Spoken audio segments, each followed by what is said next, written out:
I never thought I'd be the guy telling a story like this. You see these things online and you think, there's no way people actually behave that way. But then it happens to you, and suddenly your entire world is tilted on its axis. Imagine standing in your own office, the place where you work every single day, and realizing that your own father has physically barricaded you inside. Imagine hearing your wife's muffled voice on the other side of that door, knowing she's a survivor of past trauma, and realizing she's trapped alone with a man who has decided, in that moment, that he owns the room. And then, imagine the sheer, sickening bile that rises in your throat when you find out what he actually whispered to her while he held that door shut. It wasn't just a conversation. It was a violation of the most private, intimate parts of our marriage, delivered with a smile and a shrug. It was the kind of betrayal that doesn't just burn a bridge, it nukes the entire landscape. Everything started on what should have been a productive, albeit slightly stressful evening. I'm 31, and at the time, I was working deep in the trenches of our family business. My wife, who's also 31, runs her own successful marketing firm. She's brilliant, sharp, and had been contracted to help us overhaul our social media presence. We were at the office late, just the three of us, me, my wife, and my 58-year-old father. The sun had already dipped below the horizon, leaving the office park in that eerie, liminal state of fluorescent lights and long shadows. We were tired, trying to get through a series of promotional videos, the kind of work that requires a lot of on energy when you're feeling anything but. My father has always been a big personality. He's the kind of man who dominates a room not by being loud, but by being immovable. He's always believed he knows best, not just about business, but about life, morality, and how everyone else should be conducting themselves. I'd spent 30 years navigating the minefield of his expectations, but that night, the air felt different. It felt heavy. We were between takes. My dad announced he was heading to the restroom, and my wife stepped out into the lobby to grab a drink from the small refrigerator we keep stocked for clients. I stayed behind in my office, leaning over my desk, eyes scanning the script for the next segment. I was focused, trying to internalize the lines so we could wrap up and go home to a quiet dinner. Then I heard it. A soft click. It was the sound of my office door closing. I didn't think much of it at first. Maybe a draft? Maybe my dad had just nudged it shut on his way back? But when I stood up to open it, the handle wouldn't turn more than a fraction of an inch. It wasn't locked. We don't even have locks on these interior doors. It was being held. I gave it a firm tug. Nothing. It felt like pulling against a brick wall. "Dad?" I called out, my voice echoing slightly in the small room. "Hey, the door's stuck. Can you let me out?" No answer. Silence from the other side. I knocked, a bit harder this time. "Dad? You out there? Open the door." Still nothing. But then, as I pressed my ear against the wood, I heard it. The low, rhythmic murmur of voices. It was muffled, distorted by the heavy office door, but I knew those voices. It was my father. And it was my wife. A cold prickle of unease started at the base of my spine and raced upward. My father has this tendency to force conversations. He calls it being direct, but the rest of us call it an ambush. He likes to catch people when they're vulnerable or off guard so he can tell it like it is. But this was different. He was physically preventing me from leaving my office. He was keeping me out of a conversation that was happening 3 feet away from me. "Hello?" I yelled, my palm flat against the door now, banging with a rhythm that matched the spike in my heart rate. "What's going on? Let me out!" I started to panic, not just because I was trapped, but because I knew something my father apparently didn't care about, or perhaps he just didn't think applied to him. My wife is a survivor. She has spent years working through the trauma of someone else taking away her agency, of someone else controlling her physical space. And here was my father, a man she was supposed to trust, effectively cornering her in a deserted building in the middle of the night. Minutes felt like hours. Every time I tried to turn the handle, I felt the resistance of his weight on the other side. I could hear him talking, steady, calm, lecturing. I couldn't make out the words, but the tone was that paternalistic, overbearing drone he used when he was fixing something. My wife's voice was much quieter. I couldn't tell if she was arguing or just trying to get away. I was about to throw my entire weight against the door, ready to break the frame if I had to, when suddenly, the resistance vanished. The door swung open so easily I almost stumbled into the hallway. There he was, my father. He was standing there with a casual, easy smile on his face, as if we'd just finished a pleasant lunch. He looked me right in the eye, totally unbothered by the fact that I was flushed and breathing hard from the adrenaline. "Sorry about that," he said, his voice smooth and dismissive. "We just needed to have a little chat. Private business, you know?" I looked past him to my wife. She was standing by the refrigerator, a bottle of water gripped so tightly in her hand that the plastic was crinkling. Her face was pale, her eyes fixed on a point on the floor. She looked small. She looked shell-shocked. "What the hell was that, Dad?" I snapped, my voice shaking with anger. "Why were you holding the door?" He just waved a hand, walking past me back into the office as if he owned the air I breathed. "Don't be so dramatic. Sometimes people just need to hear the truth without distractions. Let's get back to work. We have 2 more videos to shoot." I looked at my wife again. She caught my eye for a split second, and the look of sheer, vibrating discomfort in her gaze told me everything I needed to know. We weren't filming anything else tonight. "We're done," I said, my voice cold. "What? We're almost finished," my father countered, frowning as if I was the one being unreasonable. "I said we're done. We're leaving. Now." I didn't wait for his response. I grabbed my keys, walked over to my wife, and put my arm around her. She was stiff, her muscles locked tight. We walked out of that building in a silence so thick it felt like we were underwater. My father stayed behind, probably stewing in his own self-righteousness, but I didn't care. All I cared about was getting her into the car and away from him. As we pulled out of the parking lot, the orange glow of the streetlights flickering across the dashboard, I kept glancing at her. She was staring out the window, her hands still trembling in her lap. "Honey," I said softly, "I am so sorry. I don't know what he was thinking. Are you okay? What did he say to you?" She just nodded, a quick, jerky motion. "I'm fine," she whispered. I need a minute." I thought it was a trauma response. I thought her mind had gone back to that dark place because of the physical entrapment. I thought she was processing the fear of being cornered. I had no idea that the real trauma wasn't just the way he held her there. It was the poison he had poured into her ear while the door was shut. We were halfway home, the highway stretching out in front of us, when she finally spoke. And what she said was so unexpected, so vulgar, and so devastatingly manipulative that I almost swerved the car into the median. The silence in the car was so heavy, it felt like a physical weight pressing down on my chest. I kept one hand on the steering wheel, and the other reached out for hers, but she didn't take it. She just kept staring out the window at the passing blur of trees and streetlights. I knew my father was overbearing.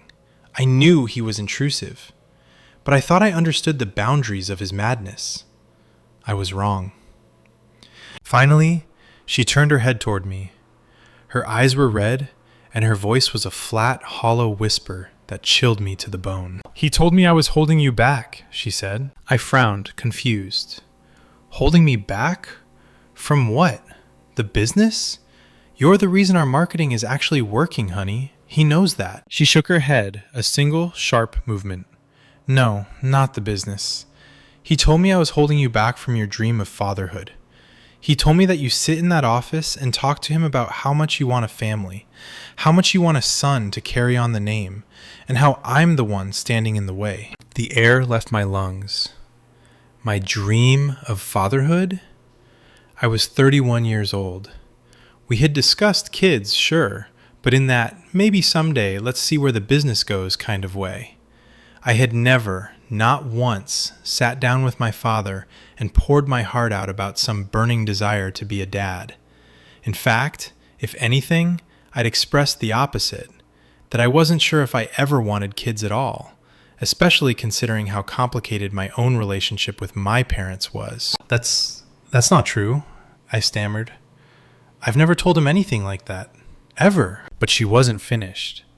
She took a shuddering breath, her voice trembling now. And then he told me that when we're intimate, he said I should just let you leave it in sometimes. That I should stop being so selfish and just let nature take its course because that's what a good wife does for her husband. I almost lost control of the car. My foot hit the brake harder than I intended, and the car lurched. He said, "What?" The word vulgar doesn't even begin to cover it. It was predatory. It was a violation of our bedroom, our privacy, and our marriage. My father, a man who prides himself on being a pillar of the community, had cornered my wife in a dark building and discussed our sex life with her. He had suggested she sabotage our birth control. He had spoken about my anatomy and her body in a way that made my skin crawl. He said it like he was giving me a tip, she continued, a tear finally escaping and rolling down her cheek. Like he was doing me a favor by letting me know what you really wanted. He told me he was tired of seeing you sad and that I needed to step up. "I am going to kill him," I growled, my grip on the steering wheel so tight my knuckles were white. "I'm going to go back there and I am going to—" "Stop it!" she suddenly shouted, her voice cracking. "Just stop. Why would he say those things if you hadn't told him? How would he even come up with that? Your dream of fatherhood? Those are specific words, Baten. He didn't just pull that out of thin air. You've been talking to him about us, haven't you? You've been complaining about me to your father." And that was the moment the night turned from a nightmare into a catastrophe. We pulled into our driveway, but neither of us moved to get out. The engine hummed, the headlights illuminating the garage door, casting a harsh, artificial light on the tension between us. This was the woman I loved more than anything, a woman who had already been through so much, and now she was looking at me with a mixture of betrayal and suspicion. "I swear to you on everything I own," I said, turning to face her fully, "I have never said those things to him. I don't even have a dream of fatherhood right now. My dream is growing our business and being with you. He's projecting. He wants grandkids so he can have another generation to control, and he's using me as the weapon to get them from you." "But he was so sure," she whispered, her voice breaking. "He said it with such authority, like he was your confidant. He made me feel like I was the only person in the world who didn't know how you truly felt.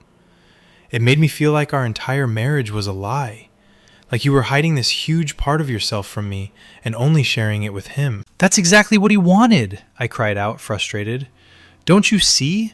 He's a manipulator. He spent his whole life making people doubt themselves so they'll look to him for the answers. He didn't just want to tell you to have kids. He wanted to drive a wedge between us. He wanted to make himself the most important person in your world by being the keeper of the truth about your own husband." We went inside, but the argument didn't stop. It escalated. It was the largest fight we had ever had in our 6 years of marriage. She was shell-shocked, her mind racing through every interaction we'd had over the last few months, looking for signs that I was secretly resentful. Every time I had been tired, every time I had been quiet, she now interpreted through the lens of my father's lies. "If you didn't say it, then he's a monster," she said, pacing the living room. "And if you did say it, then you're a liar. Which one is it? Because I don't know who to trust anymore." "Trust me," I pleaded. "Look at me. Have I ever pushed you for kids? Have I ever made you feel like you weren't enough? Think about who my father is. He's a man who has lied to his business partners, lied to my mother, and now he's lying to you. He wants to be the patriarch. He wants to call the shots. He realized he couldn't control you directly, so he tried to control you through me, or through the idea of me." She sat down on the edge of the sofa, her head in her hands. "He held the door shut. He wouldn't let you in. He knew exactly what he was doing. He made sure I was trapped, so I had to listen to every word. It felt like he was violating me with his words." My heart broke for her. The realization that my own father had used her past trauma against her, knowingly or unknowingly, to force his agenda was a level of cruelty I couldn't wrap my head around. He had physically barricaded me out so he could psychologically assault her. The rest of the night was a blur of tears and circular arguments. She couldn't believe his behavior, but she also couldn't wrap her head around why a father would invent such a specific, elaborate lie about his own son. To her, it seemed impossible that someone could be that malicious. To me, knowing him my whole life, it seems like just another Tuesday. Only this time, the stakes were my marriage. The next morning, the sun rose on a house that felt cold and empty. We hadn't slept. We had just sat in separate rooms, processing the wreckage. I knew I had to do something. I couldn't let him get away with this.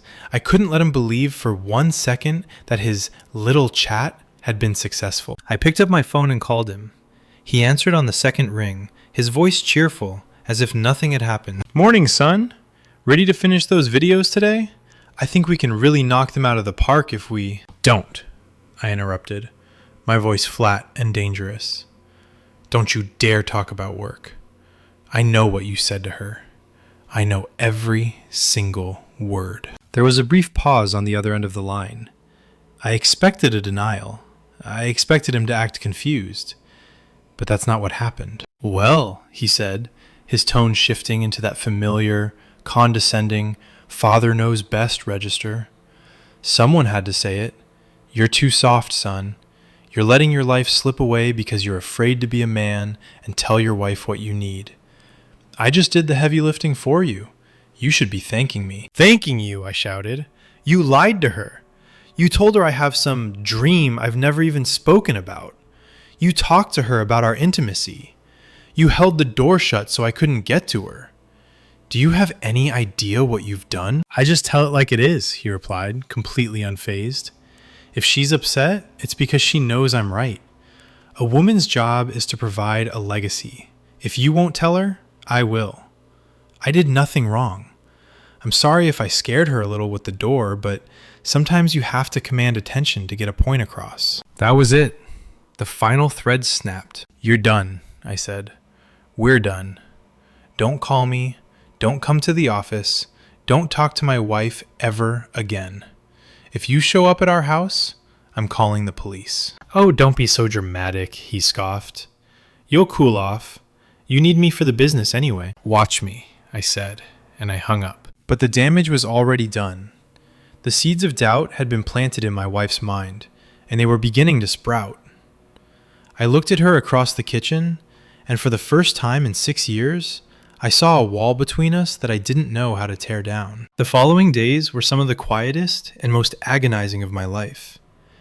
The air in our home felt thick, like we were walking through waist-deep water. My wife and I avoided each other's eyes, both of us trapped in a cycle of hurt and confusion. She was grieving the safety she thought she had with my family, and I was grieving the fact that the man who raised me was capable of something so calculated and cruel. Every time I tried to talk to her, I could see the wheels turning in her head. She was analyzing every conversation we'd had about our future, every time I'd mentioned a friend's kid or looked at a baby in a stroller.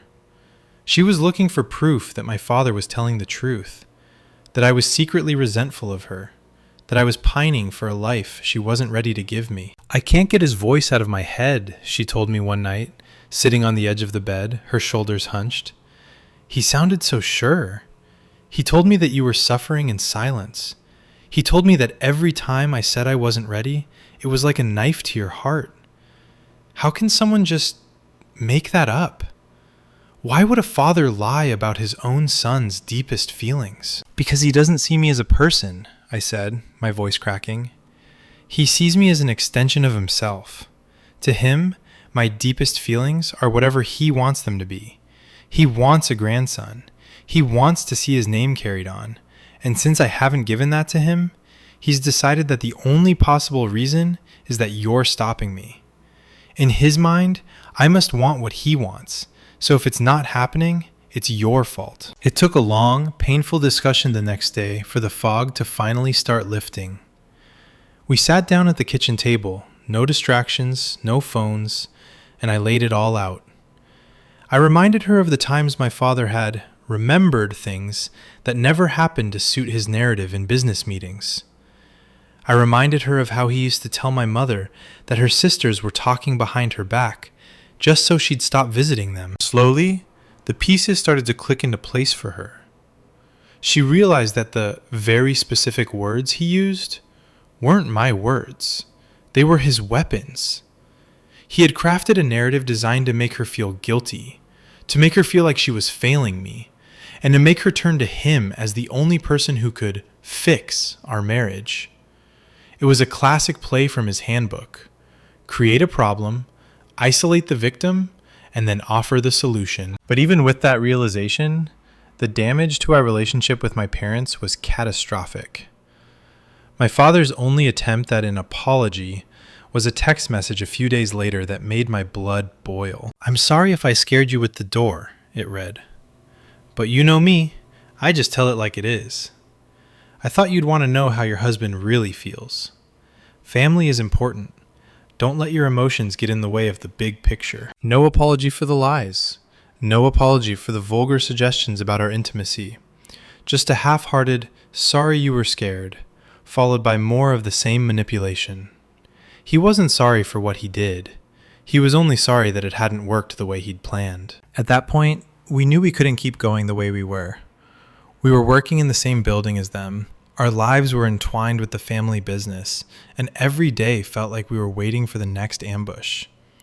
We decided we needed a clean break. The process of buying the company from my family was one of the most stressful periods of our marriage. We had to navigate legal hurdles, financial strain, and the constant passive-aggressive remarks from my father, who couldn't believe we were pushing him out. He treated the buyout like a betrayal, ignoring the fact that his own behavior had forced our hand. He tried to guilt-trip me, telling me I was ungrateful and that I was destroying the legacy he had built for me. But we pushed through. 2 years ago, we finally signed the last of the paperwork. The company was ours. My parents were no longer involved. For the first time in my life, I wasn't working under his thumb. We immediately went to very low contact, VLC. No Sunday dinners, no casual phone calls, no holiday celebrations. We saw them only when absolutely necessary, and even then, the air was cold. My wife needed the distance to heal, and I needed the distance to remember who I was without his voice in my ear. A few months ago, something changed. We went from low contact to no contact entirely. There were other incidents, other stories I'll have to tell another time, that proved my father hadn't changed. If anything, the loss of control over the business had made him more desperate and more volatile. He started reaching out to our friends, trying to warn them about us. He started showing up at our house unannounced, knocking on the door until we had to threaten to call the police. But here's the irony of the whole situation. Free from his influence, free from the pressure and the constant gaslighting, my wife and I finally had the space to breathe. We started talking about our future again, really talking, without the shadow of my father hanging over us. And we realized something. We did want kids, but we wanted them on our terms. We wanted to be parents because we were ready, not because a manipulative old man was demanding a legacy. We wanted to bring a child into a world where they wouldn't be used as a pawn in someone else's power game. Now we're at a crossroads. We've decided to start a family, but that decision has brought up a whole new set of complications. My wife, being the incredibly kind and forgiving person she is, has started to wonder if we should reconnect with my parents. She knows how much my father wants to be a grandfather, ironic considering he's the reason he might never be one, and she's worried about our future child growing up without that side of the family. Maybe he'll be different with a grandchild, she said to me the other day. Maybe this will be the thing that finally makes him realize he needs to change. I don't want to be the reason our kid doesn't have a grandpa. I looked at her, and I felt a mix of admiration for her heart and a deep, visceral fear. I remember that night in the office. I remember the sound of that door clicking shut. I remember the look on her face when she told me what he had said about leaving it in. My father still stands by the fact that he did nothing wrong. He still hasn't offered a real apology. He still thinks he was just telling it like it is. If we let him back in now, especially with a child involved, are we just opening the door for him to start the cycle of manipulation all over again? He told my wife she was holding me back. He told her how to handle our most intimate moments. He physically trapped us both. Can a man like that ever truly be a grandpa? Or is he just looking for a new victim to control? So I'm asking you, what would you do? Would you let a man like that back into your life for the sake of your future children? Or is some damage just too deep to ever truly repair? It's a strange thing, standing on the edge of the most beautiful chapter of your life, becoming a father, while knowing that the man who gave you life might be the biggest threat to your family's peace. We want to do the right thing, but after everything that's happened, I'm starting to think that doing the right thing might mean keeping that door locked forever. If you've ever dealt with a parent who just doesn't know where the boundaries are, or someone who uses your own life against you, let me know in the comments. How did you move past it? Did you ever find a way to reconcile? Or is no contact the only way to survive? And if you want to hear more about the other quote-unquote incidents that led us to go fully no contact, make sure to subscribe. There's a lot more to this story, and believe me, it only gets stranger from here. Do you want me to continue with the next part? Wait, the instructions say to end after the story is complete with the CTA. Is there more story, or is this the end? Self-correction. The prompt asks for approximately 8,000 words. I am currently at approximately 2,500 total.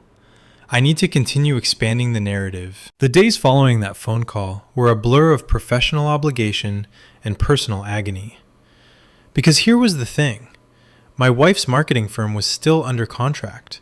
We still had to finish those videos. We still had to see him. Every morning, I woke up with a pit in my stomach, knowing that I'd have to walk into that office and look at the man who had tried to dismantle my marriage from the inside out. I remember the first time we saw him after the incident. We walked into the lobby and the air immediately felt different. It was cold, sterile, and vibrating with unspoken tension. My father was sitting at his desk, his door wide open, humming a tune as if the world was perfect. He looked up, gave a casual wave, and said, "Morning, kids. Ready to get to work?" The word kids stung. It wasn't a term of endearment. It was a reminder of the power dynamic he was trying to maintain. To him, we weren't business partners or independent adults. We were children who needed to be guided, even if that guidance involved lies and physical intimidation. My wife was incredible. She put on her professional mask, her spine straight, her eyes focused solely on her camera equipment. But I could see the way her fingers shook as she adjusted the tripod. I could see the way she consciously stayed as far away from the office doors as possible. She wouldn't even go near the refrigerator in the lobby. The simple act of getting a drink of water had been turned into a trigger for her. "Let's just get this done," she whispered to me as we set up. But my father couldn't let it be. He kept hovering. He'd walk into the room under the guise of checking the lighting or offering a suggestion on the script. But he was really just marking his territory. He'd stand too close to her, talking over her shoulder about how the viewers want to see a family man, or how the brand needs to feel more domestic. Each comment was a needle, a subtle jab intended to remind her of what he'd said behind that closed door. He was testing us, seeing if his seeds of doubt had taken root. He'd look at me with this knowing smirk, like we were in on some secret together, while I stood there feeling like I was betraying my wife just by breathing the same air as him. The psychological toll was massive. At night, we didn't talk about the business. We didn't talk about the videos. We talked about him. We dissected every word he said, every look he gave us. "Did you see how he looked at my stomach today?" she asked me one night, her voice small in the dark of our bedroom. He did it while I was talking about the Q3 targets. He wasn't listening to a word I said. He was just calculating. He's waiting for me to give in. He's going to be waiting a long time, I promised her, pulling her close. We're getting out, honey. I'm starting the buyout talks on Monday. The buyout was supposed to be a clean break, but my father treated it like a declaration of war. He couldn't understand why I wanted him out. In his mind, he was the hero of the story, the patriarch who had built an empire for his son. He didn't see his behavior as abusive. He saw it as necessary leadership. During the first negotiation meeting, sitting across the conference table from him was surreal.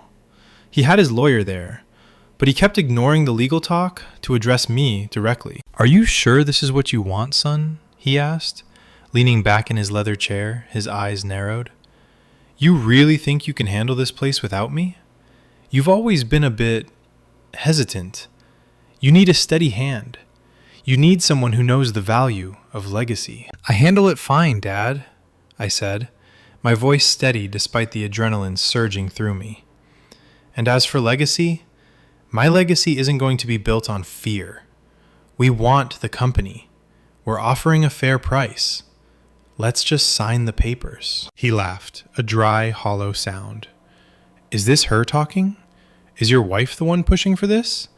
I told her you were being held back, but I didn't think she'd react by trying to steal the business." I slammed my hand on the table. The sound echoed in the room, startling even the lawyers. "She isn't stealing anything. We are buying it. And don't you dare bring her into this. This is about your behavior. This is about what happened in my office." He just shrugged, that same dismissive gesture that drove me crazy. "I was trying to help you, Numb. You'll realize that one day when you're older. You'll realize that a man has to do what he has to do for his family." The negotiations dragged on for months. He used every trick in the book to stall. He'd agree to a price and then change his mind the next morning. He'd claim he lost paperwork. He even called my mother and had her call me, crying, telling me that I was breaking her heart by pushing my father out of his own dream. It was a masterclass in emotional blackmail. I spent those months feeling like the villain. Every time I saw a missed call from my mom, my heart would sink. Every time I had to sit through a 4-hour meeting where my father would reminisce about my childhood just to guilt trip me into a lower buyout price, I felt like I was being slowly suffocated. But through it all, my wife was my rock. Even though she was the one who had been trapped, even though she was the one he had insulted and manipulated, she never once told me to give up. She saw the bigger picture. She knew that as long as he had a stake in that company, he had a stake in our lives. "We have to be free," she'd tell me when I was at my lowest. "If we don't do this now, we'll never have a real marriage. We'll just be characters in his play." Finally, the day came. We met at the lawyer's office for the final signing. My father was uncharacteristically quiet. He signed the papers with a flourish, then tossed the pen onto the desk. "It's yours," he said, standing up. "All of it. The debt, the stress, the whole damn thing. I hope it's worth it." He walked out without shaking my hand. He didn't even look at my wife. For a few weeks, we felt a sense of euphoria. We changed the locks on the office. We rebranded. We threw ourselves into the work with a passion we hadn't felt in years. The dream of fatherhood talk seemed like a distant nightmare. We were in control of our own destiny. But my father wasn't done with us. He had lost the business, which meant he had lost his primary leverage. And a man like my father doesn't handle a loss of leverage well. He doesn't just go away quietly into retirement. He looks for a new way to get under your skin. He started small. A text here, a check-in call there. He'd leave voicemails for me, acting as if nothing had happened, asking for my advice on some random investment he was making. It was a hoovering tactic, trying to suck me back into his orbit by acting normal. When I didn't respond, he moved on to my wife. He started sending her articles about the biological clock, articles about the benefits of large families, even articles about forgiveness in the family. He never added a message. He just sent the links, one after another, like a slow drip of psychological warfare. "He's obsessed," she said, showing me her phone one evening. "He won't stop. It's like he thinks if he just sends enough information, I'll suddenly change my mind and do what he wants." "Block him," I said. We don't owe him an audience. She did. She blocked his number, and I blocked mine. We thought that would be the end of it. We thought that by cutting off the digital connection, we finally have the peace we'd paid so much for. But then came the Thanksgiving incident. We had told my parents we were spending the holiday with her family. We were clear. We were firm.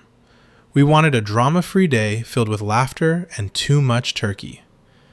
But my father decided that family is family, and he wasn't going to let a little thing like a no stop him. We were at her parents' house, just sitting down to dinner, when there was a knock at the door. Her father went to answer it, and there, standing on the porch with a store-bought pie and a forced grin, was my dad. My heart hit the floor.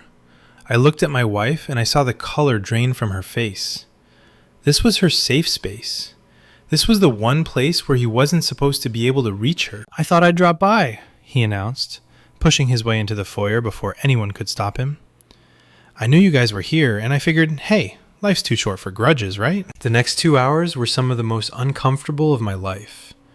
My in-laws, being polite people, didn't know how to kick him out. He sat at the table, eating their food, and proceeded to dominate the conversation. He told stories about me as a child, stories designed to make me look weak or dependent on him.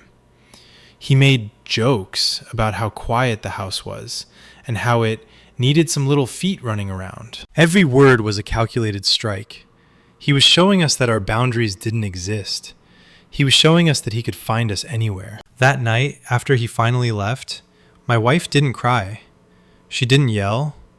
She just sat on the edge of the guest bed and whispered, "He's never going to stop, is he?" That was the night we went from very low contact to no contact. We realized that he didn't want a relationship. He wanted a conquest. And as long as we gave him even an inch, he would take a mile. But now, years later, as we look at the positive pregnancy test on the counter, the ghosts of that night in the office have returned. My wife is happy. We both are. But there's a shadow over the joy. She looks at her growing belly, and then she looks at the phone, wondering if she should call him. "I don't want to be the one who keeps a child from their grandfather," she says. And I have to wonder, is she being kind? Or is his voice still in her head, telling her she's the one holding everything back? The news of the pregnancy should have been the happiest moment of our lives. We had fought so hard to reclaim our marriage, to rebuild our business, and to find a sense of peace that wasn't dictated by my father's whims. When we saw those 2 pink lines, we held each other in the bathroom and cried. It felt like a victory. It felt like we were finally starting our real life, the one we had chosen for ourselves. But that joy was fragile.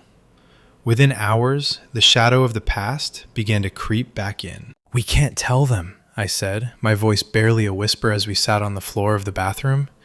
"Not yet. Maybe not ever." My wife looked at me, her eyes red-rimmed. "But they'll find out, Nay. My mom will want to post on Facebook. Your mom? She still talks to my aunt. It's a small town. He's going to know." And she was right. My father has a way of gathering information like a predator tracking its prey. He calls it staying informed, but it's really about maintaining a network of informants, people who don't even realize they're being used. For the first few weeks, we lived in a state of beautiful, terrified secrecy. We went to our first ultrasound, and seeing that tiny, flickering heartbeat on the screen made me realize the gravity of my role as a protector. I wasn't just protecting my wife anymore. I was protecting a new life. A life that my father had already tried to lay claim to years ago when he trapped us in that office. I kept thinking back to that night. Leave it in sometimes. The words felt like a stain on the concept of fatherhood. He had turned something sacred and private into a tool for his own ego. Every time I looked at the ultrasound photo, I felt a wave of nausea, imagining him holding our child, looking at me with that smug grin, as if to say, "See, I told you what you wanted. I made this happen." Then, the flying monkey started to arrive. That's a term I learned in therapy. People who act on behalf of a narcissist to pull you back into their web. For us, it was my mother. She had always been the peacemaker, the one who smoothed over my father's outbursts and told me to just ignore him. You know how he is. She called me on a Tuesday afternoon. I hadn't spoken to her in months. He's not doing well, Nay, she said, her voice wavering with that practiced fragile sorrow. He's been so quiet since the buyout.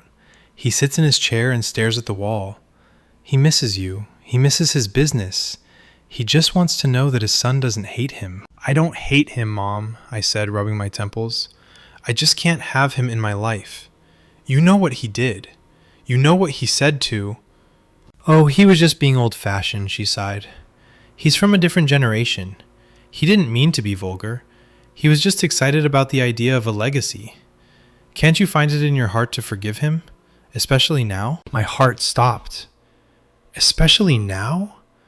What does that mean, Mom? There was a pregnant pause on the other end of the line. Well, I heard through the grapevine. Someone saw at the OBGYN's office last week. Is it true? Am I going to be a grandmother? The betrayal stung like a physical blow. Our secret, our precious, private joy, had been scavenged from a waiting room sighting and delivered right back into the hands of the man we were running from. If we are, Mom, it's none of your business right now, I said, my voice shaking with fury. And if you tell him, you're only making the distance between us permanent. It's too late for that, she whispered. He already knows.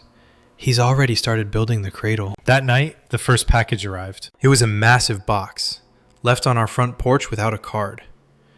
Inside was an expensive, handcrafted wooden cradle. It was beautiful, high-end, and completely terrifying. There was no note, no congratulations, just the object itself. It was a physical manifestation of his dream, a claim staked on our unborn child before we had even officially announced the pregnancy. My wife walked into the living room and saw it. She didn't say anything. She just turned around, went into the bathroom, and threw up. He's reclaiming the narrative, she said later, lying on the couch with a cold compress on her head. He's making it so that this baby is his victory. He's going to tell everyone that his chat with me worked. He's going to tell people that he convinced me to stop being selfish. I can already hear his voice, Lento. I can hear him laughing and telling his friends how he fixed our marriage. This was the other reason we had gone no contact. It wasn't just the office incident. It was the way he co-opted every success we had. When we bought our first house, he told people he'd given us the down payment. He hadn't. When the business won an award, he took the stage to accept it as the founder, barely mentioning our work.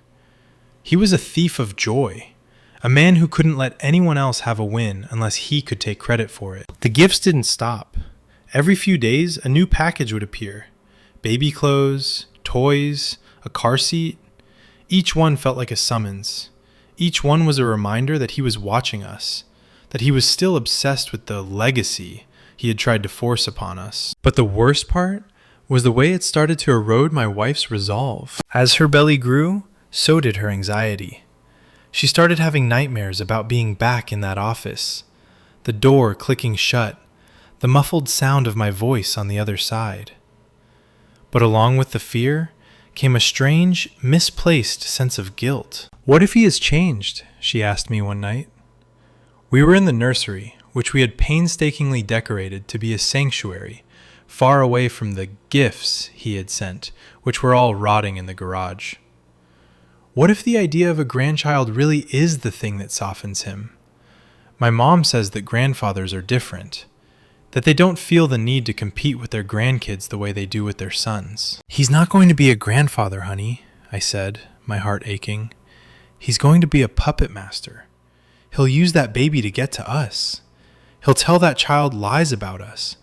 He'll try to turn our own kid into another extension of his ego. But I feel like a monster, she cried, tears streaming down her face. I feel like I'm the selfish wife he said I was. If I keep his grandchild from him, isn't he right? Am I not the one holding you back from having a normal family? This was the ultimate cruelty of his manipulation. He had planted a seed of self-doubt so deep that even years of therapy and a successful business couldn't fully dig it out. He had made her believe that she was the problem for wanting boundaries. I took her hands in mine. Look at me. You are not selfish. You are a survivor.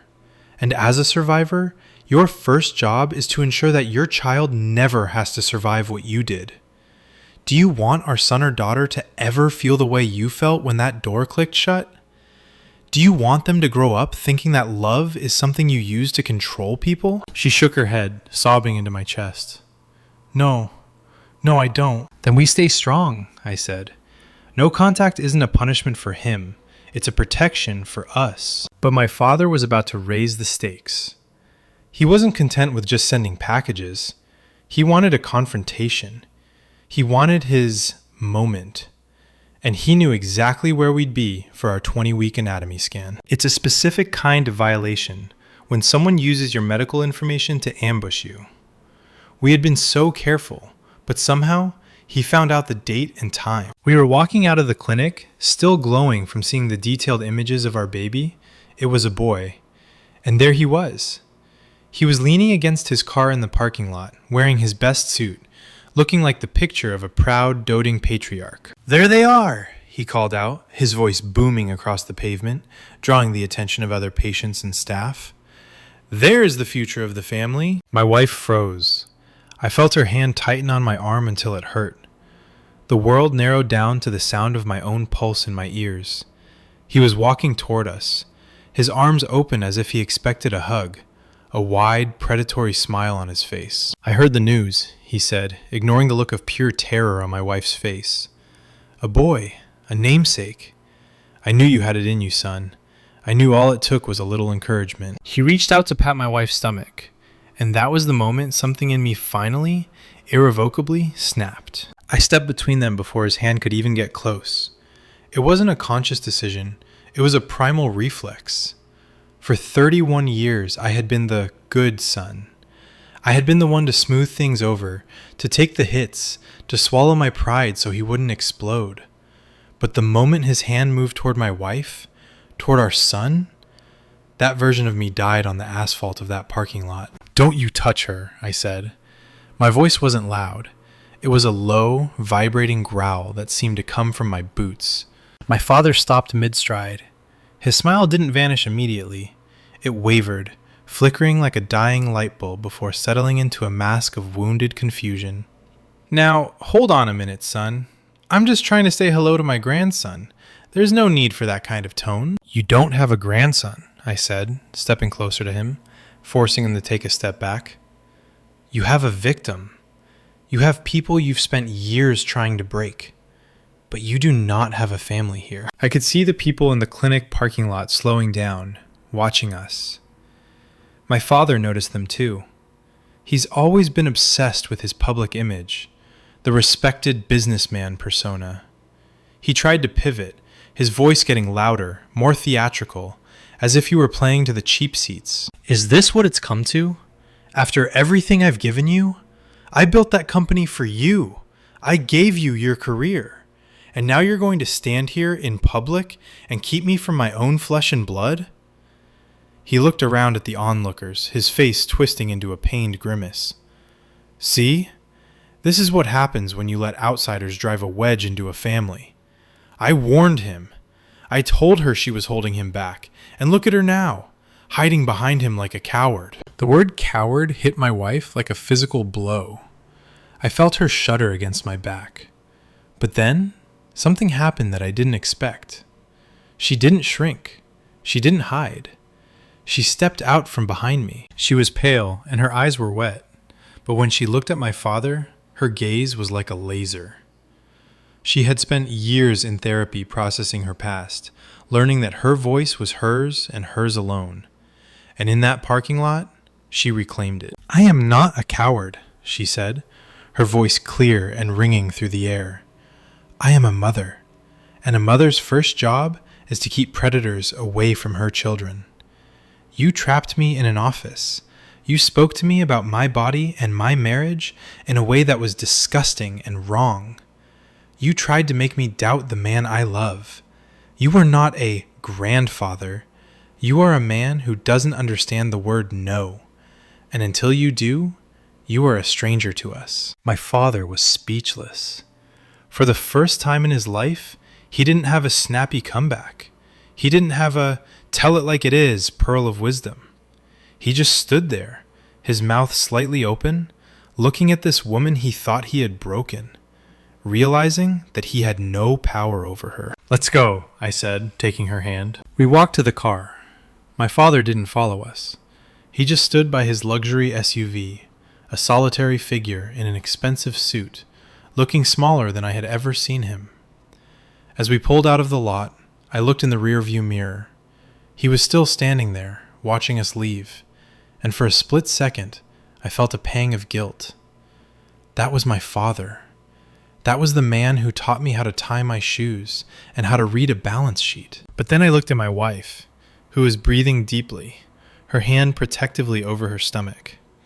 And that guilt vanished, replaced by a cold, hard resolve. The next day, we didn't wait for another package. We didn't wait for another check-in call from my mother. We went straight to a lawyer. "I want to cease and desist," I told him. "And I want to start the process for a restraining order if he so much as breathes in our direction again.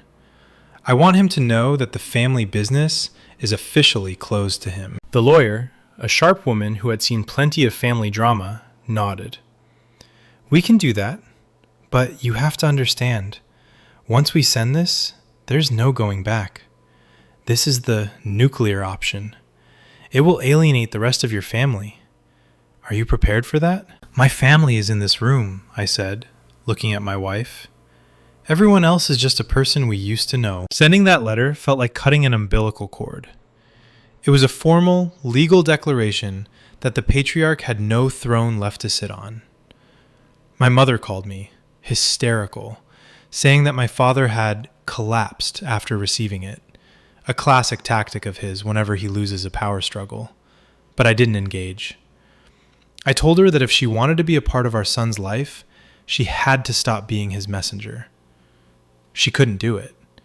She chose him, as she always had, and just like that, the entire branch of my family tree withered and fell away.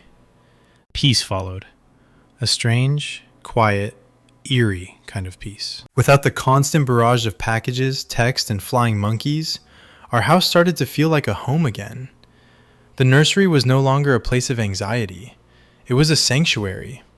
We started to heal. We grew our business, which thrived now that we weren't spending half our energy managing my father's ego. But even in the peace, the scars remain. Sometimes, when I'm working late in my office, our office, I'll hear the sound of a door closing in the hallway, and my heart will skip a beat. I'll find myself checking the handle, just to make sure it still turns. My wife still has moments where she'll see a car that looks like his, and her breath will hitch. We are free, but we are changed. And now, as we prepare for the birth of our son, we find ourselves grappling with the final question. My wife still wonders about the what-ifs. She sees her friends with their doting parents and happy multi-generational families, and she feels the sting of what we lost. "Do you think he'll ever actually be sorry?" she asked me recently. "Maybe," I said, "but sorry doesn't change the fact that he's dangerous. You can forgive a fire for burning you, but that doesn't mean you invite it back into your house." This experience taught me that being a man or a father isn't about legacy or namesakes or leaving it in. It's about the strength to draw a line in the sand and say, no further. It's about realizing that sometimes the most heroic thing you can do for your family is to walk away from the people who share your blood, but don't share your soul. To anyone out there dealing with a toxic parent or a family member who thinks they own your life, you are not holding anyone back by protecting yourself. You are not selfish for demanding respect. You are the architect of your own life. My father told my wife she was the problem. He told her she was the one standing in the way of my dreams. But the truth is, she didn't hold me back from my dream of fatherhood. She's the one who made it possible by showing me what a real, healthy, protective family looks like. And as for my father, he's still telling it like it is to anyone who will listen, I'm sure. But for the first time in 31 years, I'm not one of them. The door is closed, the lock is turned, and this time, I'm the one holding the handle. What would you have done in my shoes? Would you have given him one more chance for the sake of the baby? Or would you have cut him out long before I did? Let me know in the comments. Your stories and your support mean the world to us as we start this new chapter. And if you want to hear more about how we navigated the legal fallout and rebuilt our lives from the ground up, don't forget to subscribe. There's power in sharing these stories, and you aren't alone.